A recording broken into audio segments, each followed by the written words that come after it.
कौन कहता है कि आसमां में सुराख नहीं हो सकता। एक पत्थर तो तबीयत से उछालो यारों। दोस्तों, आज मैं बात करने जा रहा हूं भारत के महान गणितज्ञ श्रीनिवास रामानुजन की, जिन्होंने अपनी 32 साल की छोटी सी उम्र में गणित के क्षेत्र में बहुत सारी अद्भुत खोजें की हैं। दोस्तों, यह बात जानकर आपको हैरानी होगी कि आधुनिक युग के इतने बड़े गणितज्ञ ने कोई भी विशेष पढ़ाई नहीं की। उन्होंने खुद के मेहनत और लगन से यह मुकाम हासिल किया। वे पूरी जिंदगी गरीबी से जूझते रहे, स्कूल के एग्जाम्स में फेल हो गए, जिससे स्कॉलरशिप मिलना भी बंद हो गया और फिर उन्हें पढ़ाई छोड़नी पड़ी। पूरा जीवन उनके स्वास्थ्य में भी उनका साथ नहीं दिया। नौकरी के लिए भी उन्हें दर दर भटकना पड़ा, लेकिन ईश्वर पर अटूट विश्वास और गणित में उनकी लगन हमेशा उन्हें प्रेरित करती रही और इतने कठिनाइयों के बाद भी उन्होंने हिम्मत नहीं हारी। आप रामानुजन के टैलेंट का अंदाजा इसी बात से लगा सकते हैं कि सिर्फ 11 साल की उम्र में स्कूल में रहते हुए वे कॉलेज लेवल का मैथ सॉल्व करते थे। सिर्फ 13 साल की उम्र में उन्होंने एडवांस ट्रिग्नोमेट्री को रट लिया और अपनी 32 साल की छोटी सी उम्र में मैथ की करीब 3900 इक्वेशंस की खोज की। इस महान गणितज्ञ के सम्मान में पूरा देश उनके जन्मदिन को नेशनल मैथमेटिक्स डे के रूप में मनाता है। तो आइए दोस्तों, बिना आपका समय खराब किए हम श्रीनिवास रामानुजन के बारे में शुरू से डिटेल में जानते हैं। रामानुजन का जन्म 22 दिसंबर 1887 को भारत के तमिलनाडु राज्य में ईरोड नाम के एक गांव में हुआ था। उनके पिता का नाम के श्रीनिवास अयंगर था, जो एक साड़ी की दुकान में क्लर्क के रूप में काम करते थे, और उनकी मां का नाम कोमल तामल था, जो एक हाउसवाइफ थी और साथ ही साथ पास के मंदिर में भजन गाने का काम करती थी। रामानुजन का बचपन ज्यादातर कुंभकोणम नाम की जगह पर बीता, जो कि पुराने मंदिरों के लिए अभी भी बहुत फेमस है और आज भी उनके घर को वहां म्यूजियम के रूप में देखा जा सकता है। बचपन में रामानुजन का बौद्धिक विकास सामान्य बच्चों से बहुत कम था। जहां बच्चे 1 या फिर 1.5 साल में बोलने लगते हैं, वहीं रामानुजन ने 3 सालों तक कुछ नहीं बोला था और इसी वजह से उनके घर वालों को चिंता होने लगी थी कि कहीं वो गूंगे तो नहीं। रामानुजन की मां ने 1891 और 1894 में 2 और बच्चों को जन्म दिया, लेकिन दुर्भाग्य से दोनों की बचपन में ही मृत्यु हो गई। 1 अक्टूबर 1892 को रामानुजन का एडमिशन एक लोकल के स्कूल में करवाया गया। उन्हें पढ़ाई लिखाई का शौक बचपन से ही था और मैथ के सब्जेक्ट में तो उनकी विशेष रुचि थी। रामानुजन ने 10 साल की उम्र में प्राइमरी की परीक्षा दी और पूरे जिले में सबसे ज्यादा नंबर लाने वाले छात्र बने, और उसके बाद आगे की पढ़ाई के लिए उन्होंने टाउन हायर सेकेंडरी स्कूल में एडमिशन ले लिया। शुरू से रामानुजन के दिमाग में हमेशा अजीबोगरीब क्वेश्चंस आते रहते थे, जैसे संसार में पहला पुरुष कौन था, पृथ्वी और बादल के बीच की दूरी कितनी होती है, और भी इसी तरह के बहुत सारे।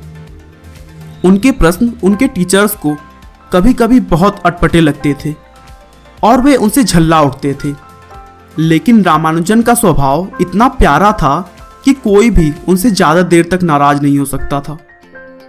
बहुत जल्द स्कूल में उनका टैलेंट सबको दिखाई देने लगा, और जैसा कि मैंने पहले ही बताया कि मैथ के सब्जेक्ट में उनकी रुचि इसी बात से पता चलती है कि वह स्कूल में होने के बावजूद कॉलेज के क्वेश्चंस को सॉल्व करते थे।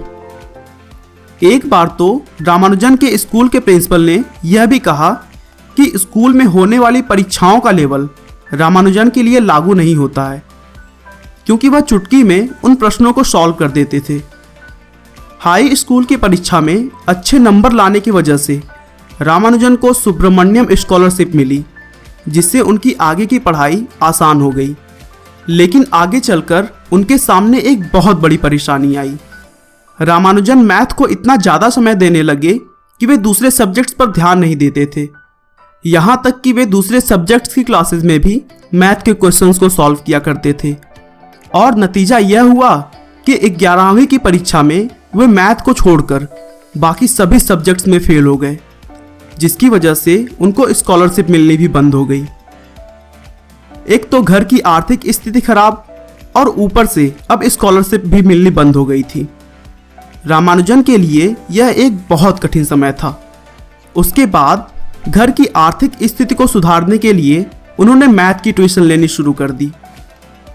कुछ समय बाद 1907 में रामानुजन ने 12th क्लास की एग्ज़ाम दी और उसमें भी फेल हो गए, जिसके बाद उन्होंने स्कूल जाना छोड़ दिया। स्कूल छोड़ने के बाद अगले 5 साल का समय रामानुजन के लिए बहुत कठिनता भरा रहा। उनके पास ना कोई नौकरी थी और ना ही किसी के साथ काम करके अपने रिसर्च को इम्प्रूव करने का मौका, लेकिन ईश्वर पर अटूट विश्वास और गणित के प्रति उनकी लगन ने उन्हें कहीं रुकने नहीं दिया और इतनी विपरीत परिस्थितियों में भी उन्होंने अकेले ही अपने रिसर्च को जारी रखा। 1908 में रामानुजन के माता पिता ने उनकी शादी जानकी नाम की एक लड़की से कर दी। शादी के बाद अब वे अकेले नहीं थे, उनकी पत्नी की भी रिस्पॉन्सिबिलिटीज उन पर आ गई थी और इसीलिए सब कुछ भूलकर मैथ के रिसर्च में लगे रहना पॉसिबल नहीं था। इसीलिए वे नौकरी की तलाश में मद्रास आ गए, लेकिन 12वीं की परीक्षा पास ना होने की वजह से रामानुजन को नौकरी नहीं मिली और उसी बीच तबीयत भी बहुत बिगड़ गई, जिससे वापस उन्हें घर लौट कर आना पड़ा। तबीयत ठीक होने के बाद रामानुजन वापस मद्रास आए और फिर से नौकरी की तलाश शुरू कर दी। किसी के कहने पर वे वहां के deputy collector Shri V Ramaswamy Iyer से मिले। अय्यर गणित के बहुत बड़े विद्वान थे और आखिरकार उन्होंने रामानुजन की प्रतिभा को पहचाना और जिला अधिकारी श्री रामचंद्र राव से कहकर उन्हें 25 रुपए हर महीने की स्कॉलरशिप दिलवाई। इस स्कॉलरशिप की मदद से रामानुजन ने मद्रास में 1 साल रहते हुए अपना पहला रिसर्च पब्लिश किया, जिसका टाइटल था प्रॉपर्टीज ऑफ बर्नौली नंबर्स। अपना पहला रिसर्च पब्लिश करने के बाद उन्होंने मद्रास पोर्ट ट्रस्ट में क्लर्क की नौकरी कर ली और सौभाग्य से इस नौकरी में काम का बोझ कुछ ज़्यादा नहीं था और यहाँ उन्हें अपने गणित के लिए भी समय मिल जाता था। रामानुजन रात भर जाग जाग कर नए नए गणित के फार्मूला लिखा करते थे और फिर थोड़ी देर आराम करने के बाद ऑफिस निकल जाया करते थे। अब रामानुजन का रिसर्च एक ऐसे लेवल पर आ गया था कि बिना किसी अन्य गणितज्ञ की सहायता से काम को आगे नहीं बढ़ाया जा सकता था। इसी समय रामानुजन ने अपने थ्योरी के कुछ फार्मूलास को एक प्रोफेसर को दिखाया और उनसे सहायता मांगी, तो उनका ध्यान लंदन के प्रोफेसर हार्डी की तरफ गया। प्रोफेसर हार्डी उस समय विश्व के प्रसिद्ध गणितज्ञों में से एक थे। वे रामानुजन के साथ काम करने के लिए भी तैयार हो गए और फिर आर्थिक सहायता करते हुए उन्हें इंग्लैंड बुला लिया। रामानुजन और प्रोफेसर हार्डी की यह दोस्ती दोनों के लिए ही बहुत फायदेमंद साबित हुई और उन्होंने मिलकर बहुत सारे खोजें की। उसी बीच रामानुजन के एक विशेष खोज की वजह से कैम्ब्रिज यूनिवर्सिटी ने उन्हें बीए की उपाधि दी।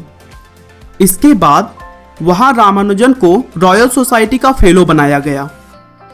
ऐसे समय में जब भारत गुलामी में जी रहा था, तब एक अश्वेत व्यक्ति को रॉयल सोसाइटी की सदस्यता मिलना एक बहुत बड़ी बात थी। कुछ समय के बाद इंग्लैंड में भी रामानुजन की तबीयत बहुत खराब हो गई और जांच कराने के बाद डॉक्टरों ने बताया कि उन्हें टीबी हो गया है। उस समय टीबी की बीमारी की कोई दवा नहीं होती थी। अंत में डॉक्टरों की सलाह पर उन्हें भारत वापस लौटना पड़ा, क्योंकि इंग्लैंड का मौसम उनके तबीयत के लिए अच्छा नहीं था। लेकिन भारत लौटने पर भी स्वास्थ्य ने रामानुजन का साथ नहीं दिया और हालत और गंभीर होती चली गई। आखिरकार अपना पूरा जीवन गणित को समर्पित करने के बाद 26 अप्रैल 1920 को 33 साल की उम्र में रामानुजन ने इस दुनिया को अलविदा कह दिया। दोस्तों, एक बात जान लीजिए, जीवन लंबा हो या छोटा, अगर आपको अपने आप पर विश्वास है, अपने कार्यों के प्रति लगन है, तो सफलता जरूर मिलेगी। मुश्किलों से भाग जाना आसान होता है। हर पहलू जिंदगी का इम्तिहान होता है। डरने वालों को कुछ भी नहीं मिलता जिंदगी में, लड़ने वालों के कदमों में जहान होता है। आपका बहुमूल्य समय देने के लिए बहुत बहुत धन्यवाद। इस वीडियो को लाइक करके आप हमारा मनोबल बढ़ा सकते हैं। दोस्तों, अगर आप हमारे वीडियो को मिस नहीं करना चाहते तो कृपया चैनल को सब्सक्राइब कर लें। आपको यह कहानी कैसी लगी हमें कमेंट करके ज़रूर बताएं। धन्यवाद।